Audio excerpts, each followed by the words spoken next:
What's up, Tricology family, and welcome back to another episode of the Tricology News Talk. This is the season 2 finale for this year, and then after that, we will be back after New Year's weekend for the season 3 premiere.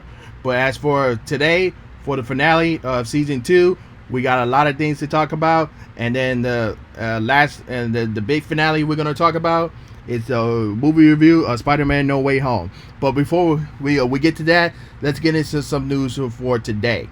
So, first off, starting with DC. So, there's been a lot of talk of DC's Blue Beetle being released on HBO Max.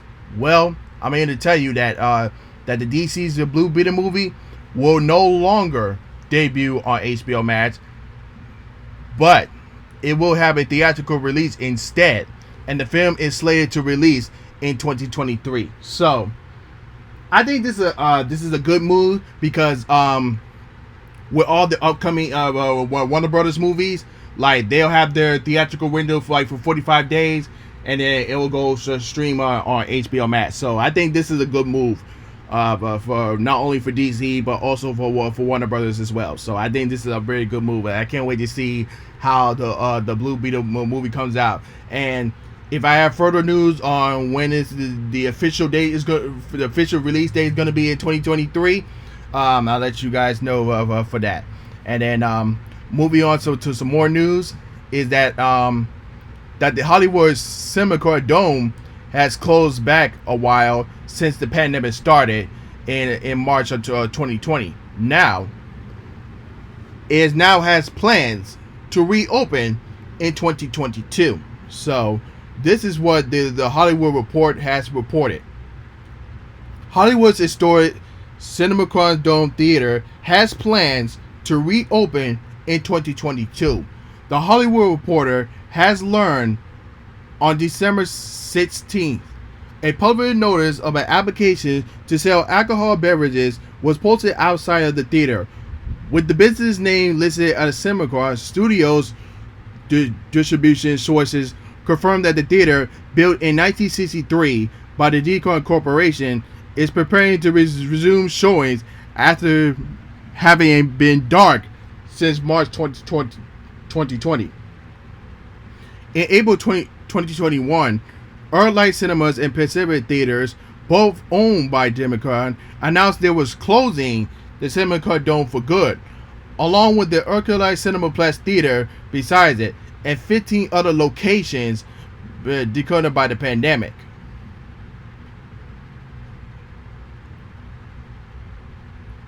It is unclear whether the Democrat will reopen the Leica multiplex at the Hollywood location as well. The company doesn't own the company doesn't own that land.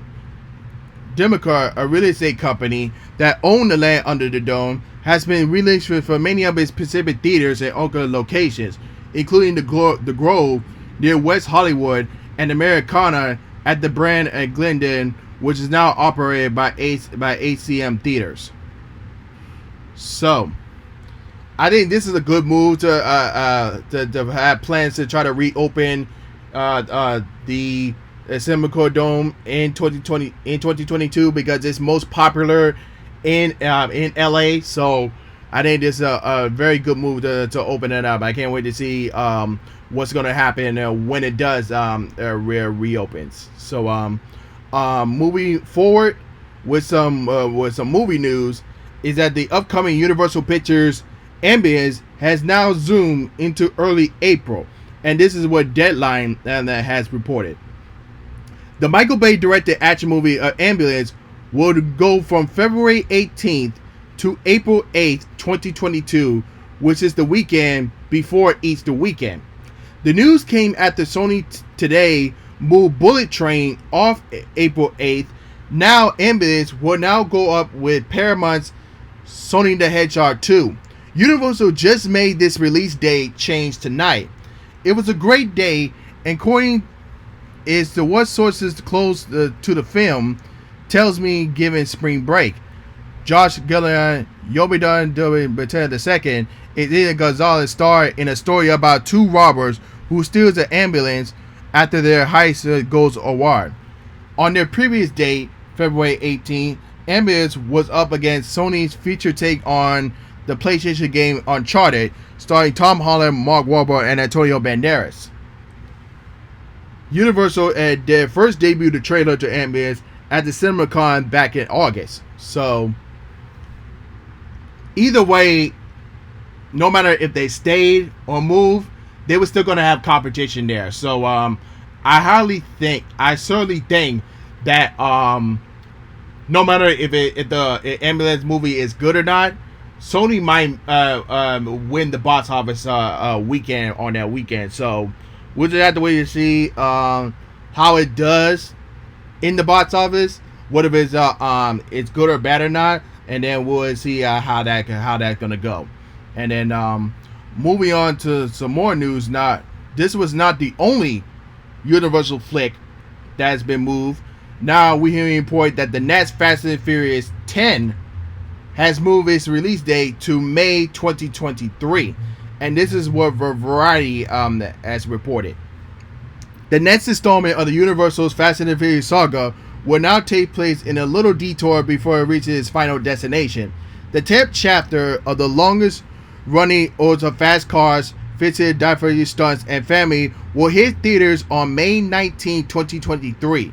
That's a little move more than a month from its previous scheduled debut on April 7, 2023, and moved the Fast and Furious sequel firmly into the summer blockbuster season.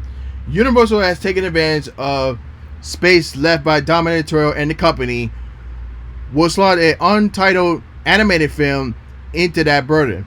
It moves from the previous announced March 24th, 2023 slot. No details yet on one beyond from its studios behind Shrek, and it's promised to be an event that we can judge on that. So I think that this could be a good move. This is the first time that, because the last couple of the main Fast and the Furious has to be in April. So, and this is going to be in May. So I think maybe the 6th. Yeah, I think that the last time the Fast and the Furious released in May was the 6th movie. That if I'm not correct me if I'm wrong there, but and then since after 6, all the remaining main Fast and the Furious movie has been released in April. So we'll just have to see what's gonna happen, and if there's any other films that might be released at the same time as Fast and the Furious 10. But we all gonna know it's gonna dominate the box office, so that's not even a competition there. So, but moving on to some more news as we get into some sports news, is that the Las Vegas Raiders and the new at Allegiant Stadium to host the Super Bowl 2024 at the Allegiant Stadium. So this is what Yahoo Sports has reported. The Super Bowl is heading to Las Vegas. The Las Vegas Raiders Allegiant Stadium is expected to host the Super Bowl in 2024, according to both Las Vegas Review-Journal and ESPN. Neither the Leads or neither the Raiders comment to ESPN, but the announcement expected to came for NFL owners meeting on Wednesday in Dallas. The Raiders moved to Vegas in 2020. It started playing in the Allegiant Stadium, the brand new $2 billion venue located in just from the Las Vegas Strip. The stadium has a 65,000 seat capacity. Through it can be disbanded to surprise the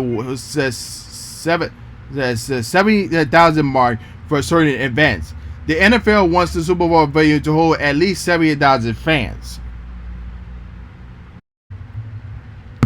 I think this is going to be a great not only for the Raiders, the Raider company, but also in Vegas itself to host the Super Bowl in 2024, because you're going to get a lot of people there, especially being in Vegas. You don't know what's going to happen there, and then also I also can report that that CBS is going to be the network that's going to be broadcasting the Super Bowl of that year. So I think that this is going to be a great outing for Vegas that year for that year in 2024.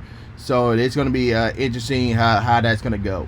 And then moving on to some to the next news is that MGM is to sell the Margaret Hotel and the casino for $1.08 billion to Hard Rock. And this is what NBC has reported. The MGM Resorts International said that on Monday it would sell to the operations of the Margaret Hotel and casino in Las Vegas to the Hard Rock International for about $1.8 billion in cash. The sale is expected to close in the second half of 2022 and is likely to deliver MGM Resorts near cash proceeds about $815 million after tax in fees. So, do I see a name change? Most definitely, but maybe not. I think it's you're probably gonna see the Hard Rock Marriott Hotel instead of being the MGM Hotel. So we might see a name change on that. I don't think ain't that many much difference into it, but most likely you're probably going to see a name change on that, from that. So that's what I'm predicting on that. But other than that, so moving on to some to some more news, is that in the latest news from TMZ is that well, first off, there's been a lot of concerns about the next installment of Black Panther, the Black Panther Wakanda Forever. In this latest TM exclusive, saying Chadwick Boseman, he had wanted T'Challa role to be recast, according to Chadwick's brother. So this is what TMZ has reported. Black Panther fans has spoken, saying Chadwick Boseman's beloved character should be recast going forward, and believe it or not, the man's own brother concurs. Chadwick's bro, Derek Boseman, tell TMZ, yes, I do think T'Challa needs to live on in the Black Panther franchise. And if it means tapping into another actor to portray the King of Wakanda, the role that Chadwick made famous and legendary, then so be it. Here's the thing. Derek tells us he believes his sibling will want this too. Explaining Chadwick thought T'Challa will be bigger than him just himself as one guy. Frankly, Derek said Chadwick knew the power of the character and the positive influence it carries. Derek said there is no so much power in seeing the Black King, especially in a superhero captivity in like a Marvel flick, which is a huge packet in the African American youth. Derek tells us with Marvel killing off that character so quickly in the wake of Chadwick's death, they kind of perverting black kids of a role model. So there's been a signed petition going on saying that hashtag recast T'Challa. So I don't know. Further, I don't know what. There's been a lot of things happening. Letitia Wright got injured on set. That because excuse me. That kind of the production to shut down on certain cases, and yeah, even though we said that in the Disney Plus showcase, Kevin Feige did say, they're not gonna recast T'Challa because the Chadwick Boseman is T'Challa and there's no one else that can play him. So, and they say that we're gonna make a different story that focus on Wakanda and will be dedicated to Chadwick Boseman and T'Challa. So yeah, I don't know. It's going to be very interesting to see how not only the movie itself is going to be when it releases in November of 2023. So and how this is going to be. So the only question is, is Marvel gonna listen to Chadwick Boseman, Derek, about this? So we don't know what's gonna happen. And also the rumors about Michael B. Jordan coming back as Killmonger, but in the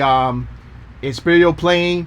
We talked about it in the previous episode, saying that that Kiko might have had a kid from T'Challa, and saying like, oh, that kid is gonna be the next Black Panther, and yeah, it's a lot to go through, but I don't know what's gonna happen. We just have to wait in the next couple of months. Know what's gonna happen from now to November of 2023.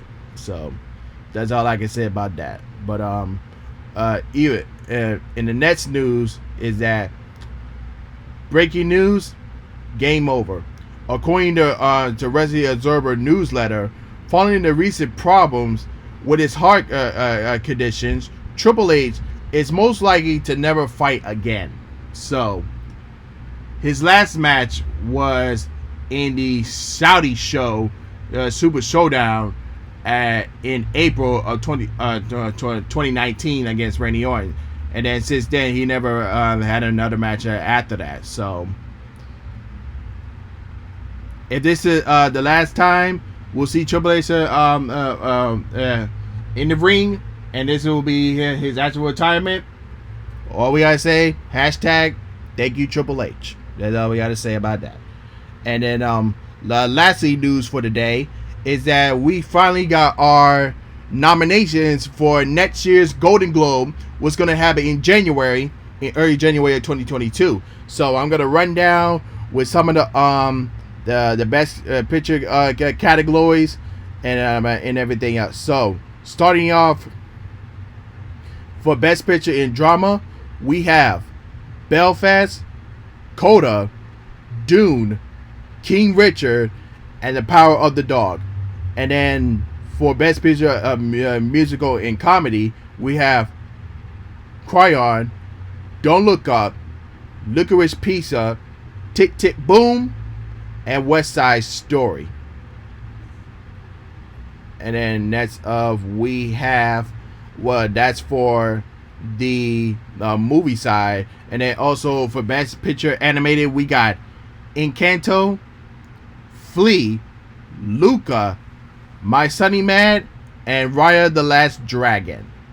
And then for best picture in a non-English or foreign language, we have Compare Number 6 in Germany, Russia, and Finland, Drive My Car in Japan, Hand of God, Italy, Hero in Ira in France, and Paralyzed Mothers from Spain. Again, that's from the movie side. And now let's go into this TV and television side, which is for best drama series. We have Lupin, The Morning Show, Pose, Squid Games, and Succession.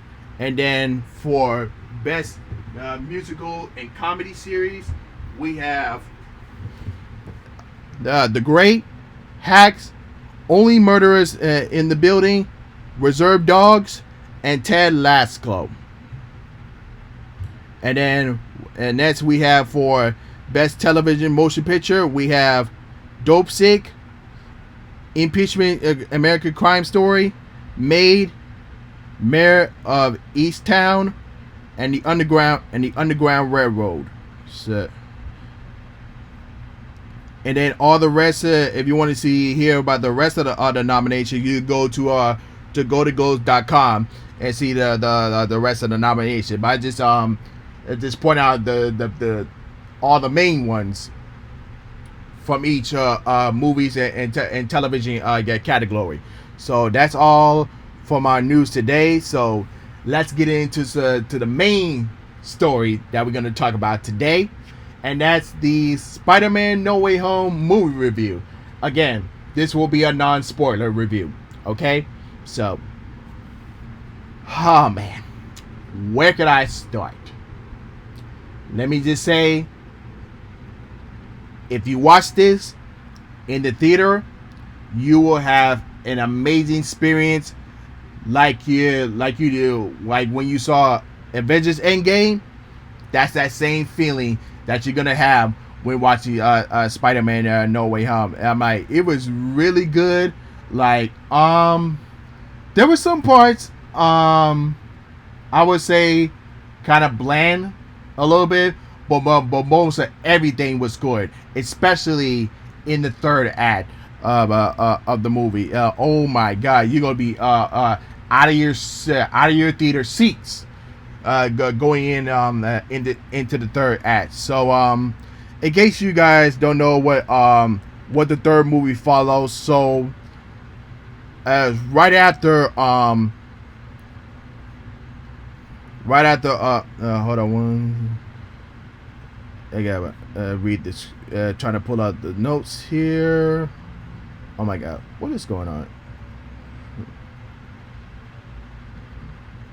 All right, yeah, here we go. So, following the events from Far From Home, with Spider-Man identity now being revealed from Mysterio, Peter asks Doctor Strange for help, but when the spell goes wrong, dangerous foes from other worlds start to appear, forcing Peter to discover what it truly means to be Spider-Man. So, as you guys already saw, who the villains are if you saw the trailer. So, we saw Doc Ock return, we saw Green Goblin return, we saw Electro return, we saw the Sandman return, and we saw the Lizard return. So basically, all the previous villains from the last Spider-Man movies. So that's what I'm mostly about. So it's gonna be very interesting.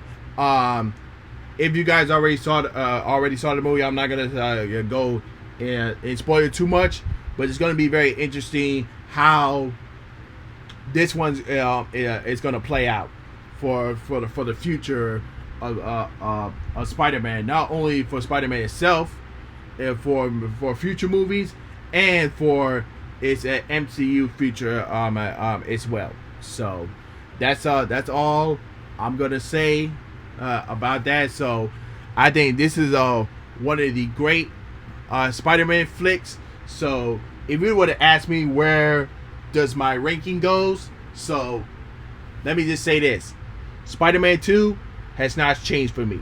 That's still going to be my number one. My number two is Spider-Man into the Spider-Verse, and then number three, that's where Spider-Man No Way Home falls in. So that's my top three Spider-Man movies. So that's where I rank on there. But as far as No Way Home itself, I give that movie an A plus. No question about that. Straight up A plus. It's definitely a good movie. That's right. And MCU hit another home run for this one after all the talk, all the negativity that Eternals got. So that's an A plus for me. But that's it for our episode today, and that wraps up season 2. And get ready for season 3 when we return after New Year's week. So and don't forget to if you're watching on YouTube, don't forget to like, comment, subscribe, and hit the notification bell when new episodes are uploaded. And of course, if you're listening on Anchor, Spotify, and Google Podcasts, go into the YouTube link description below and post your comments there as well. And also, I will be posting a Q&A question. What are your thoughts as well on Spotify? So you can post your comments there as well. So without further ado, this is Trico, and I'm signing off. Peace.